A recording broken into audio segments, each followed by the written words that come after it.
Altcoin investors across crypto are voicing the same concern. The central bank printed so much money during the prior cycle, this bull run, they may not be able to induce a fully fledged altcoin season. Upon further investigation, we found a hidden flywheel effect created by none other than Scott Bessant, who cut his teeth working for George Soros, where that fund crashed the Bank of England, providing an opportunity to scoop up the euro for pennies on the dollar. Today, Scott Bessant's handiwork has created a new nation state ready to purchase U.S. debt, funneling liquidity directly into the crypto market.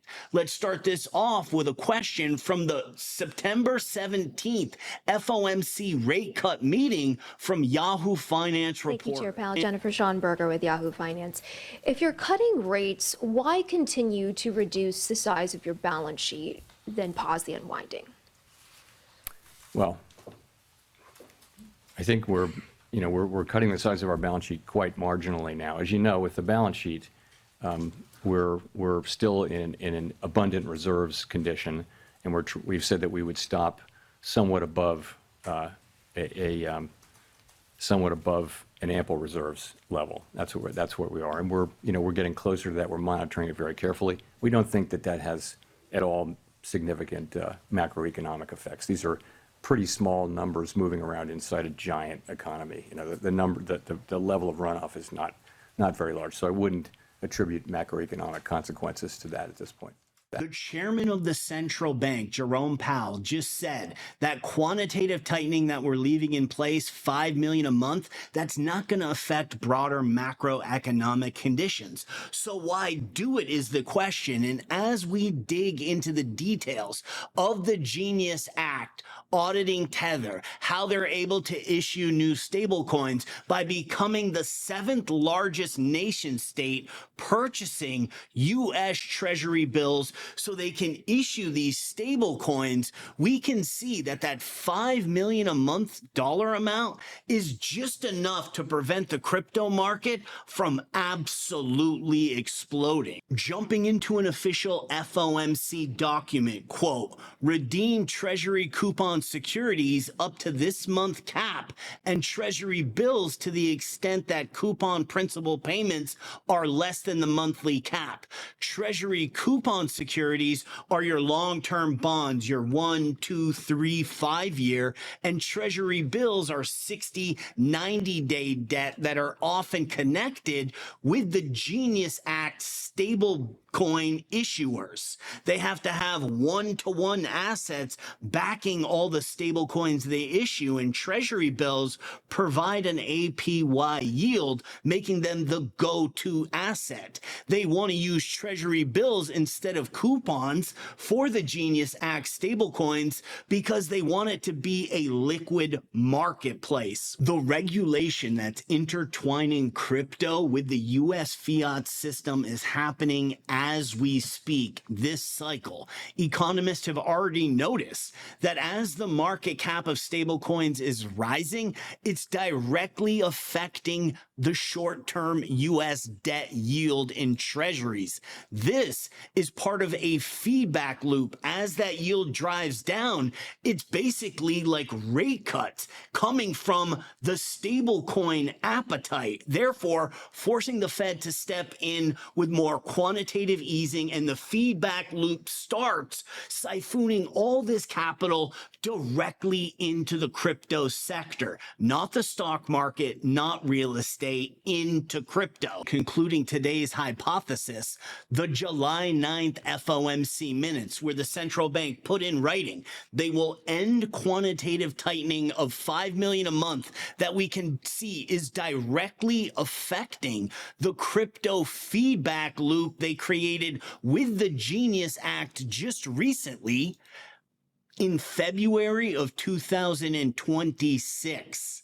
Then the bull run for altcoins will be in full effect. Back to the September 17th FOMC meeting, the Yahoo Finance reporter's second question puts the nail on the head regarding what triggers the up and coming bull run. And at his recent confirmation hearing, Stephen Myron brought up that the Fed actually has 3 mandates from Congress, not just jobs and stable prices, but also moderate long-term interest rates. So what does Congress mean by moderate long-term interest rates? How should we understand that when we see the 10-year Treasury moving? And how do you think about this part of the mandate when policy choices like rate cuts or balance sheet reductions affect the long end of the yield curve? There's a lot to unpack in that question, starting with Steve Moran. The White House just put this guy in as the governor of the Fed. He's ready to take Powell's position in May once his term is over with. Stephen Moran voted here on the dot plot, signaling that the Fed's rate cut should be drastically lower than where the rest of the board sets in. Meanwhile, the question was based around long-term moderate rates. This is to allow the U.S. government to refinance their debt. That's how Stephen Moran phrases it directly. This happens every 4 years. Meanwhile, the U.S. government is refinancing its short-term debt, 90-day, 30-day debt every quarter. Every 4 years, this is part of the fiat system structure.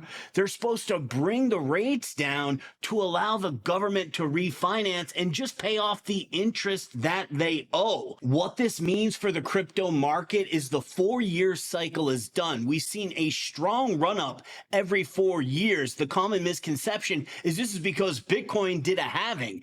This is because the U.S. government is refinancing its debt, and the central bank is stepping in, injecting massive liquidity for artificial buying pressure to prop up the broken fiat system. This in nature is Satoshi's entire design. Looking forward, with the Genius Act, now crypto specifically is more based on this short-term debt with U.S. Treasury bills. Thus, it will start to decouple from its current 4-year massive wax and wane cycle, thus reshaping crypto from this day forth. As we continue moving forward with new Fed policy around the Genius bill, the Fed's monitoring this directly. It's their responsibility. As more laws are put into place, it's going to shape how crypto is structured, when the bull runs will peak, when different sectors are going to fire off. It's going to be an entirely new game. This Friday's macroeconomic print is for the labor market. The entire reason why Powell and the board is shifting from restrictive policy to neutral is because they fear the labor market will collapse. Therefore, the information released an hour before the stock market bell rings will decide the fate of the 2025 rate cut cycle. In turn, it will have a dynamic effect on crypto prices. In the scenario, it falls in different ranges. It could be super bullish, it could be super bearish, or it could be mundane and continue this neutral price sentiment. We'll be tracking all of it, connecting it to more new listing, low cap projects ready for significant upside growth inside our VIP group. Thanks for checking out this video, guys. We'll catch you on the next one.